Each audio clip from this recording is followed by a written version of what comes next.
এই দুর্নীতিটা নিরসনে আপনার মানে একটা ক্লিয়ার স্টেটমেন্ট আমরা চাচ্ছি যে আপনি এটা প্রতিরোধে যে কতটুকু ভূমিকা রাখতে পারবেন, এটা একটা ক্লিয়ার স্টেটমেন্ট আজকে আমাদের দিবেন। দুই হচ্ছে কয়দিনের মধ্যে তদন্ত রিপোর্টটা আমাদের হাতে আসবে, একদম এটা একটা মানে মৌখিক আপনি বলে দিবেন। আর 3 নাম্বার হচ্ছে আপনার আন্ডারে থাকা চাকরিজীবীরা এইভাবে দুর্নীতি করতেছে, এই দায়ভার কি আপনি সম্পূর্ণভাবে এড়াতে পারেন নিজে? না, এড়ানো যায় না। এখন শোনেন, আমি বলি এই মামলা নিষ্পত্তিটার কথা বলি। আমি আমাদের অধিদপ্তরের তদন্ত শৃঙ্খলা শাখার সাথে একটু কথা বলবো। দুদকে মামলা থাকলে যদি আমাদের মামলা নিষ্পত্তিতে কোনো অসুবিধা না থাকে, তাহলে আমি উইথিন 1 মান্থ এই মামলা নিষ্পত্তি করে দেবো, ঠিক আছে? আর ওখানে যদি বলে যে দুদকে মামলা থাকলে নিষ্পত্তিতে সমস্যা আছে, সেক্ষেত্রে আমি আপনার সাথে আবার কথা বলছি। সেই ক্ষেত্রে আপনাদের স্টেপ কি?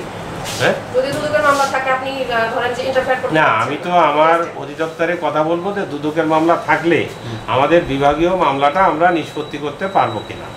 এখন অধিদপ্তর থেকে বলে যদি নিষ্পত্তি করতে কোনো সমস্যা নাই, তাহলে আমি নিষ্পত্তি করে দেবো।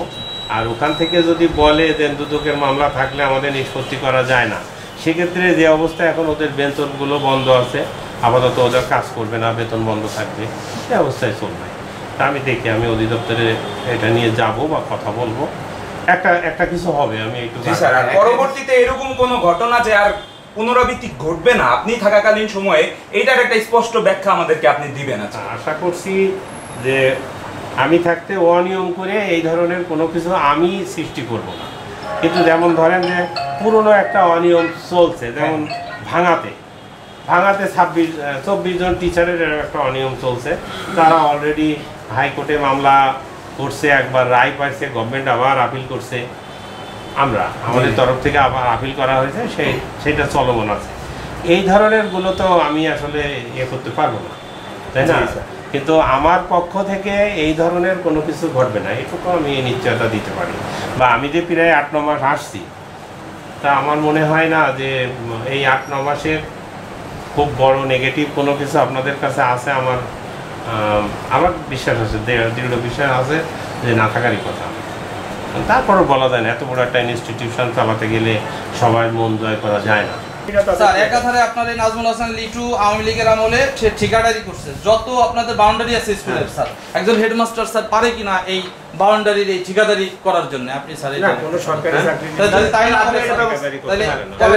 আচ্ছা স্যার, এই যে 40 থেকে 50 লক্ষ টাকা নিয়ে আপনাদের এই যেহেতু স্কুল কি হয়েছে আপনার স্যার, ওনার স্কুলটা যেহেতু ভয় একটা ছিল, হঠাৎ করে রাতারাতি 50,000 টাকা দিয়ে আমাদের উপজেলা আওয়ামী লীগের সভাপতিকে দিয়ে স্কুলটা অনুমোদন করে।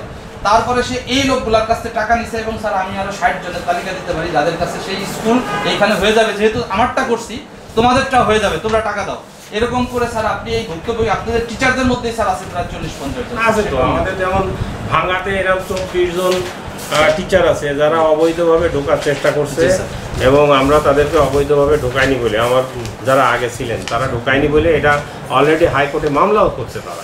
স্যার সেখানে মামলা এনআইডি এক একজনের স্যার এনআইডি দেখেন, সবটা ওইটা কোনো ডকুমেন্ট আছে যে আপনাদের জায়গা থেকে আপনারা চেষ্টা করছেন ঢোকাবেন না, তারা ঢুকতে পারছে? আমাদের ওই অবজেকশন দেখেন আমাদের স্যার এইখানে আমরা তো তাদের চাকরি দেইনি, এখানে চাকরি না তো ওইটা, কিন্তু আপনার তো একটা প্লাস পয়েন্ট থাকার কথা যে আমাদের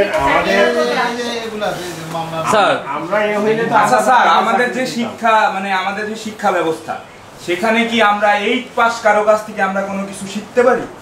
না, আপনি বলেন তো আমাদের তাহলে সার্টিফিকেট জালিয়াতি হচ্ছে, সেখানে আপনারা প্রুফ পাওয়ার পরে ওখানে ব্যবস্থা নিচ্ছেন না কেন? আমাদের এখানে আসতে হচ্ছে আজকে আপনাদের কাছে, আপনারা এই এটা ঠিকমতো চালালে আমাদের আসতে হয় না। করব না স্যার, কারণ আমাদের ছাত্র সমাজ স্যার আমাদের এখানে আমাদের বিন্দুমাত্র কোনো স্বার্থ নাই। আমরা চাচ্ছি যে এলাকায় এই জঞ্জাল অপসারণ হোক।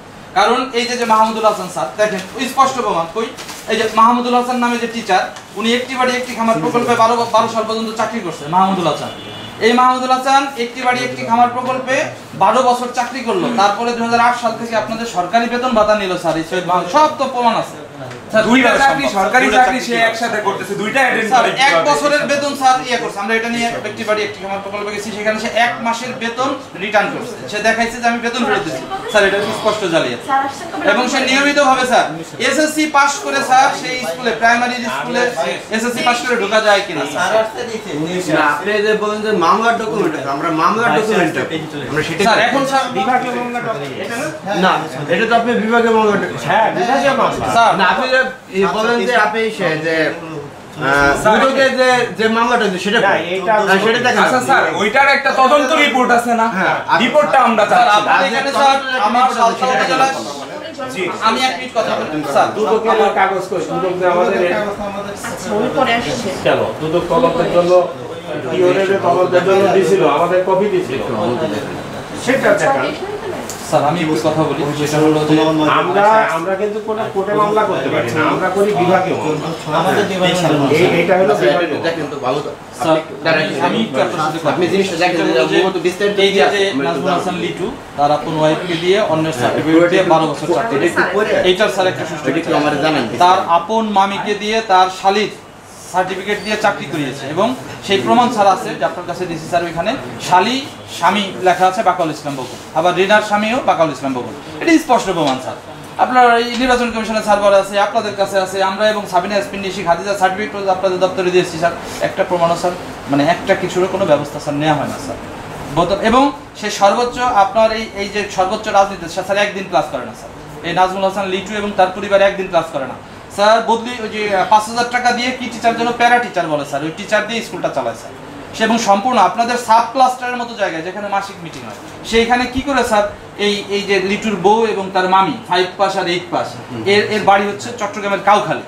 সে কি করে আমার সালতা উপজেলার একজনের সার্টিফিকেট দিয়ে সাব ক্লাস্টারে আপনাদের শিক্ষা অফিসারদের সামনে বসে মাসিক মিটিং করে স্যার। আমি এই জিনিসগুলো আমি শিক্ষা অফিসারকে বলছি, সে একই কথা বলে হাত লম্বা আপনি কিছু করতে পারবেন না স্যার। হাত লম্বা কি স্যার এটা আপনি স্যার দেখে দিতে হবে এবং 7 দিনের ভিতরে স্যার এটার আমাদের কাছে যেহেতু যুক্তিসঙ্গত প্রমাণ আছে, আপনি এটার অপসারণের জন্য কি ব্যবস্থা নেবেন স্যার এটা বলতে হবে। এবং আমাদের যে দাবি স্যার সেটা হলো যে এই নাজমুল হাসান লিটু প্রধান শিক্ষকের ওয়াইফ এবং মামি এদের যেহেতু 12 বছর চাকরি করছে, এই সরকারি অর্থ রাষ্ট্রীয় কোষাগারে ফেরতের ব্যবস্থা এবং তাদের আইনের আওতায় আনতে হবে। দ্বিতীয় কথা হচ্ছে যে এই নাজমুল হাসান লিটুর ছাত্র সাহিত্য এগুলো হচ্ছে নাজমুল হাসান লিটুর যে সার্টিফিকেট সেটা দারুল হাসান ইউনিভার্সিটির এবং এটা কেনা সার্টিফিকেট, এবং দারুল হাসান ইউনিভার্সিটির এই সার্টিফিকেট সরকার একেবারে করে একদম লিখিত দিয়ে বাতিল করছে, অথচ সেই সার্টিফিকেট বলে সে সহকারী প্রধান শিক্ষক হিসেবে চাকরি করছে। তার চাকরিতে যোগদানের দিন বয়স ছিল 34 বছর 25 দিন। সরকারি চাকরি 34 বছরের থেকে একদিন বেশি হলে তার নিয়োগ বৈধ না, অর্থাৎ তার নিয়োগ অবৈধ। এবং সে রাজনৈতিক সারা দিন সে রাজনৈতিক মিছিল মিটিং এর সাথে ব্যস্ত ছিল, যে কারণে স্যার আমরা কিছুই করতে পারিনি। এখন স্যার সময় আসছে পরিবর্তনের, আমাদের দেশের সোনার ছেলেরা দেশ পরিবর্তন করতেছে, আমি ছাড় বা আমরা আপনার সহযোগিতা চাই এবং এইটা এক সুস্পষ্ট প্রমাণ। আপনি 7 দিনের ভিতরে এই ব্যবস্থা স্যার 7 দিনের ভিতরে স্যার যদি ব্যবস্থা না করেন স্যার তাহলে আমরা কঠিন আন্দোলন চাই স্কুলের বিরুদ্ধে। এখন আর এই ব্যবস্থাটা শুধুমাত্র ব্যবস্থায় নাই, কঠিন ডিসিশন নিতে হবে। আমি আরেকটা কথা ভাই শোনো, আমরা নটখোলায় সরি আমি মধুখালীতে গেছি, তার দপ্তরে একটা দরখাস্ত দেওয়া হয়েছে যে নাজমুল হাসান লিটু অসুস্থ, অথচ সে ওই সময় আপনাদের ওই যে একটা নির্বাচন হইলো কি সমিতি কাল আপনাদের শিক্ষক, এই কাল থেকে এই রেবা পারভিন এবং 10 লক্ষ টাকার মতো লোন নিয়েছে স্যার। সেই স্কুলের টিচারই না, বদলি শিক্ষকতার চাকরি করতেছে, এর ভিতরে সে 10 লক্ষ টাকা লোন নিয়েছে স্যার।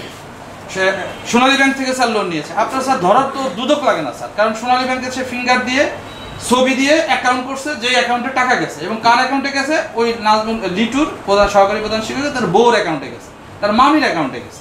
আপনার প্রমাণের স্যার কি এমন আর প্রমাণ চান স্যার? আর কি প্রমাণ দিতে হবে এই দুর্নীতির বিরুদ্ধে?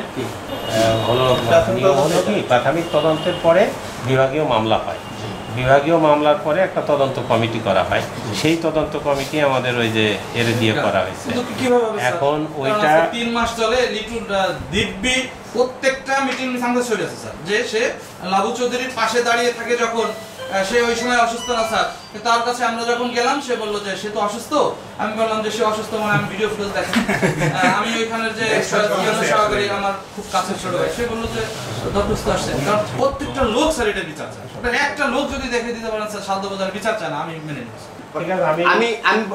আপনি আমার সাথে কথা বলেন, আমি আপনাকে বলতেছি যে এটা কয় দিনের ভিতরে আপনি দিতে পারবেন, সেটা আপনি আমাকে ডেট দিবেন, আমি সেই ডেটে আমি আবার আপনার কাছে আসবো। আজকে ইউনিভার্সিটি করেন রিপোর্ট দেওয়ার জন্য 7 দিনের আপনি আমাদের নির্দিষ্ট একটা টাইম দিবেন। আমি 15 দিন রাখি, ওরে আমি 7 দিন 7 দিন ওরে দেবো 7 দিন, আপনাদের কাছে আমি রাখলাম 15 দিন।